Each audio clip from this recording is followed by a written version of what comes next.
I want you to think about your morning routine. The alarm goes off, or perhaps the sun wakes you up. You try to roll out of bed, but your body fights you. Your lower back feels like it is made of rusty iron. Your knees ache with a deep, grinding throb. Your fingers feel stiff and swollen, making it hard to grip the sheets. You manage to stand up, but those first few steps to the bathroom are a shuffle, a painful negotiation with your own joints. So, what do? You do what you have done every morning for the last 10 or 15 years. You reach for the bottle on your nightstand or in your medicine cabinet. Maybe it is a blue bottle, maybe it is a brown one. It says Ibuprofen or Advil, or Motrin, or perhaps it is Naproxen, known as Aleve. You shake 2 pills into your hand, swallow them with a sip of water, and you tell yourself, I just need to take the edge off so I can get moving. You don't think of it as drug addiction. You don't think of it as dangerous. It is sold at the grocery store, at the gas station, at the airport. It is over the counter. In our minds, over the counter means safe. We eat them like candy. We treat them like vitamins. I am here to have a life-saving conversation with you about those pills. I am here to tell you that for a person over the age of 60, the daily habit of taking non-steroidal anti-inflammatory drugs, or NSAIDs, is not a safe routine. It is a slow-motion demolition of your internal organs. While you are numbing the pain in your knees, you are silently, painlessly stripping away the protective lining of your stomach and strangling the blood flow to your kidneys. You are inviting a catastrophic event, a massive internal bleed or sudden kidney failure, that can strike without a single warning sign.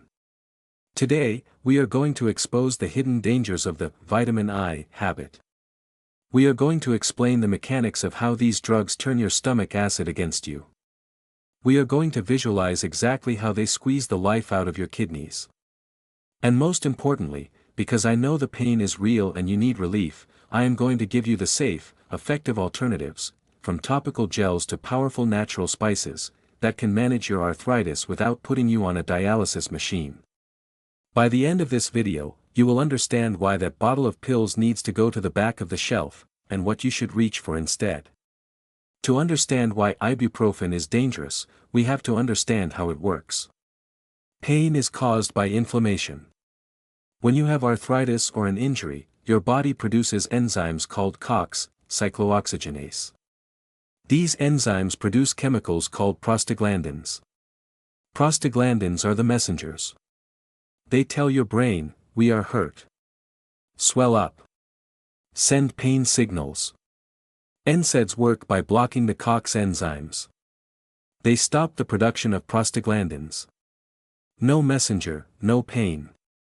It seems perfect. But here is the catch. The tragic flaw in this design. Your body has 2 types of COX enzymes. COX-2 causes pain. But COX-1 has a totally different job. COX-1 is the maintenance crew for your stomach and kidneys. It produces a different type of prostaglandin that creates the thick, mucus layer that lines your stomach. This mucus protects your stomach flesh from its own acid. It also produces the chemical signals that keep the blood vessels in your kidneys wide open and flowing. When you take ibuprofen, it is a non-selective inhibitor. It doesn't just kill the pain enzyme, it kills the protection enzyme too. It is like using a shotgun to kill a fly on a window. You kill the fly, but you shatter the window.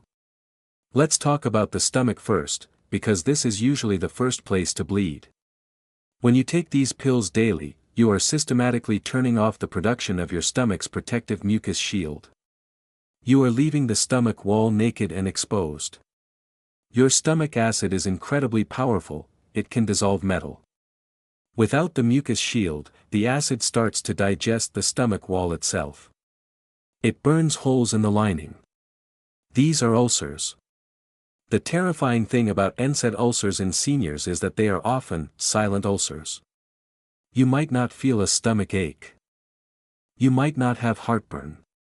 Because the drug is a painkiller, it masks the pain of the damage it is causing. You might feel fine until the moment the ulcer erodes into a major blood vessel. Then, you might vomit blood, or you might have a dark, tarry stool, or you might simply faint from blood loss. Thousands of seniors are hospitalized every year for gastrointestinal bleeding caused by these pills, and many do not survive the complications. It is a high price to pay for knee relief. But the deeper, more insidious threat, the one that drives people to dialysis centers, is the kidney threat. Your kidneys are filters. They require a massive amount of blood flow to work. They receive 20% of all the blood your heart pumps. The blood enters the kidney through a tiny vessel called the afferent arteriole. Think of this as the inlet pipe. For the filter to work, this pipe must stay wide open. The prostaglandins, the good chemicals we talked about, are the doorstops that keep this pipe open. When you take ibuprofen or naproxen, you remove the doorstop. The inlet pipe constricts. It clamps down. The blood flow to the kidney drops drastically. You are essentially stepping on the garden hose while the sprinkler is trying to run. The kidney starts to starve. It dries out. The delicate filter cells begin to die from lack of oxygen and nutrients. This is called analgesic nephropathy. Now, add the factor of aging. By the time you are 65, your kidneys have already lost some of their filtering capacity just from natural aging. They are not as resilient as they were at 20. Now, add the factor of hydration. Seniors are often chronically dehydrated because our thirst mechanism fades. A dehydrated kidney is already stressed. If you throw ibuprofen at a dehydrated, aging kidney, you can trigger acute kidney injury within days. You might stop making urine. Your legs might swell. Your toxins build up. It is a medical emergency. There is a specific combination of drugs that doctors call the triple whammy. It is deadly, and it is very common in the US. The triple whammy is an ACE inhibitor or ARB for blood pressure, like lisinopril or losartan. A diuretic, water pill, for swelling or blood pressure, like hydrochlorothiazide or Lasix. An NSAID, ibuprofen/naproxen, for pain. If you take these three together, you are creating the perfect storm for kidney failure. The diuretic dries you out. The blood pressure pill opens the exit pipe of the kidney, dropping the pressure. The NSAID closes the inlet pipe. The kidney loses all pressure and filtration stops. If you are on heart medication, you should almost never take NSAIDs without explicit permission from your nephrologist. Speaking of the heart, we must address the cardiovascular risk. We used to think aspirin protected the heart, and low-dose aspirin still does for some, but ibuprofen and naproxen are different. They can actually raise your blood pressure. Remember, the kidney regulates blood pressure by balancing salt and water. When NSAIDs disrupt the kidney holds on to salt. Where salt goes, water follows. You retain fluid. Your blood volume increases. Your blood pressure spikes. If you are fighting to control your hypertension, taking Advil every day is actively sabotaging your medication. It makes your blood pressure pills stop working. Furthermore, studies have shown that chronic use of NSAIDs increases the risk of heart attack and stroke significantly. The FDA strengthened their warning labels on these drugs a few years ago for this exact reason. If you have a history of heart disease, these pills are putting stress on an already vulnerable system. So, the picture is bleak. We have a drug that eats the stomach, starves the kidneys, and strains the heart. But I can hear you saying, okay, I understand the risk, but I hurt. I can't walk. I can't knit. I can't sleep. What am I supposed to do? Just suffer? No. Suffering is not the option. The option is to change the mechanism of pain relief. We need to move away from systemic poisoning and toward targeted relief and safer compounds. Let's talk about the alternatives. The solution phase. Solution number 1. Topical NSAIDs. This is the biggest secret that shouldn't be a secret. In the US, we love pills. We want to swallow something. But in Europe, they have used creams for decades. A few years ago, a drug called Voltaren gel, diclofenac sodium, became available over the counter in the US. This is an NSAID, the same class as ibuprofen. But, you rub it on the joint. You rub it on the knee, the knuckle, the elbow. Because it is applied through the skin, the drug concentrates in the joint fluid where the pain is. Very little of it enters the bloodstream. Studies show that systemic absorption is less than 10% compared to the pill form. This means your stomach is safe. Your kidneys are much safer. Your heart is safer. But your knee gets the full blast of the anti-inflammatory drug. If your pain is localized, if it is just your knees or your hands, switch to the gel. Stop bombing your whole body to treat your left knee. Target the fire. Solution number 2, turmeric and curcumin. I know, you have heard about this. Maybe you think it is just hippie dust. It is not. Curcumin, the active ingredient in the spice turmeric, is a potent COX-2 inhibitor. It works on the same enzyme pathway as ibuprofen, but it is selective. It doesn't destroy the stomach lining. In fact, turmeric can actually help heal the gut. Multiple clinical trials have compared high-dose curcumin supplements against ibuprofen for knee osteoarthritis. The results?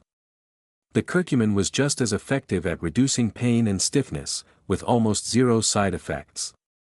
However, you cannot just sprinkle curry powder on your eggs and expect a miracle. You need a therapeutic dose. And curcumin is hard to absorb. You must look for a supplement that contains black pepper extract or piperine, or one that is formulated with lipids, fats. The pepper increases absorption by 2000%.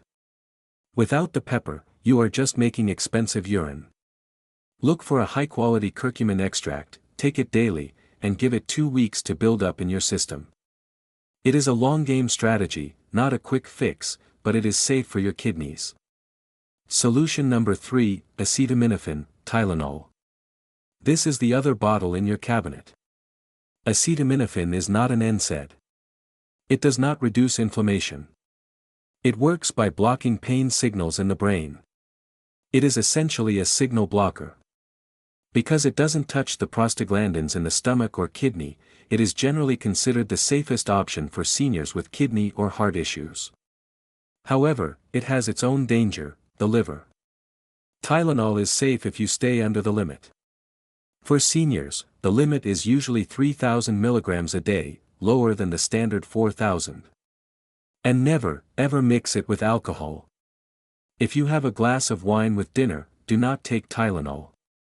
But for daily management, if you respect the dose, it spares your kidneys. Solution number 4, lidocaine patches. These are adhesive patches you stick right on the painful area. Lidocaine is a numbing agent. It essentially puts the nerves in that area to sleep for a few hours. It is wonderful for back pain or hip pain where gels might rub off on clothes. It is non-systemic. It doesn't go through your liver or kidneys. It just numbs the spot. For many seniors, wearing a patch during the day allows them to move freely without taking a single pill. Solution number 5, heat and cold. We underestimate these because they are free. But they are powerful biological modifiers. Heat, a heating pad, a warm bath, dilates blood vessels. It brings fresh blood and nutrients to the damaged joint. It relaxes tight muscles that are guarding the joint. Cold, ice packs, constricts vessels and numbs nerves. It shuts down acute inflammation. If you have a flare-up, a day where the knee is hot and swollen, use ice. If you have a stiff day, a morning where nothing moves, use heat. Alternating them is often more effective than a pill. Solution number 6, weight loss and movement. I know, this is the hard one. When you hurt, you don't want to move. But your joints are designed to move. Motion is lotion. Movement pumps synovial fluid into the joint, lubricating it. If you sit still, the joint dries out and gets stiffer. You have to find low-impact movement. swimming, water aerobics, stationary cycling. These allow you to move without pounding the pavement. And weight loss: for every 1 pound of body weight you lose, you take 4 pounds of pressure off your knees. Losing just 10 pounds takes 40 pounds of crushing force off your knee with every step. That is better than any drug on the market. We also need to talk about the pain mindset. We live in a culture that promises zero pain. We see commercials where people take a pill and then do backflips. That is not reality. As we age, some degree of discomfort is normal. Our parts are worn. The goal should not be zero pain at any cost. The goal should be manageable pain that allows me to function. If you can get your pain from an 8 down to a 3 using turmeric, gel, and heat, that is a victory. Don't take the extra ibuprofen just to get to 0 if it means destroying your kidneys. We have to tolerate a little bit of noise in the system to keep the system running. Let's discuss the bridge strategy. If you are currently taking ibuprofen every day, do not just stop cold turkey today and suffer. You need a transition plan. Week 1, start taking the turmeric/curcumin supplement. It takes time to kick in. Week 2, start using the Voltaren gel on your worst joints 3 times a day. Week 3, start reducing the oral ibuprofen. Cut the dose in half. Or switch to every other day. Week 4, try to replace the oral ibuprofen entirely with Tylenol on the bad days only. By the end of the month, you have shifted your pain management from a systemic poison to a localized and natural approach. There are also dietary changes that lower inflammation system-wide. We talked about seed oils in another video. Removing vegetable oils and sugar from your diet lowers the overall inflammatory load. If your whole body is less inflamed, your knees will hurt less. Eat more omega-3s, fish oil, sardines, walnuts. Omega-3s are the chemical opposite of inflammation. They are the fire extinguishers. I want to address the question of prescription NSAIDs. Celebrex, celecoxib, or meloxicam. Doctors prescribe these often. Are they safer? Celebrex is a COX-2 inhibitor. It is designed to spare the stomach. It is definitely safer for the gut than ibuprofen. However, it still poses a risk to the kidneys and the heart. It is not a free pass. If you are on prescription NSAIDs, you must have your kidney function, creatinine and GFR, tested every 3 to 6 months. Do not let your doctor just refill the prescription for years without checking the blood work. You need to know if your filter is clogging up. Think about what kidney failure means. It means dialysis. Dialysis is not a cure, it is a life support system. It means going to a clinic 3 days a week for 4 hours at a time to have your blood pumped out of your body, cleaned by a machine, and pumped back in. It is exhausting. It limits your ability to travel. It shortens your life expectancy drastically. And the tragic irony is that many people on dialysis are there because they were trying to treat pain so they could live more. They ended up living less. Protecting your kidneys is the ultimate act of preserving your freedom. I want you to go to your medicine cabinet. Pick up that bottle of ibuprofen. Read the label. Read the warning section. It is all there in tiny print: stomach bleeding, kidney injury, heart attack risk. The manufacturer is telling you. We just choose not to read it because the print is small and the pain is loud. You have the power to choose a different path. You have the power to manage your pain intelligently. It takes a little more effort to apply a gel than to swallow a pill. It takes a little more discipline to remember the turmeric or use the heating pad. But that effort is an investment in your longevity. Pain is a signal. It is your body asking for help. Don't answer that call by hanging up the phone, numbing the pain, and cutting the phone line, destroying the kidneys. Answer the call by addressing the inflammation safely. So, make the plan. Go to the pharmacy today, not for pills, but for the gel and the heat patches. Talk to your doctor about your kidney function numbers. Ask them, is my creatine okay? Can I get off the NSAIDs? Your kidneys are silent workers. They don't complain until they are dying. Be their voice. Protect them. Because you need them a lot more than you need that bottle of Advil. Thank you for listening. This information is vital. Share it with your friends who are living on pain pills. You might just save their kidneys. Stay safe, stay mobile, and manage your pain the smart way.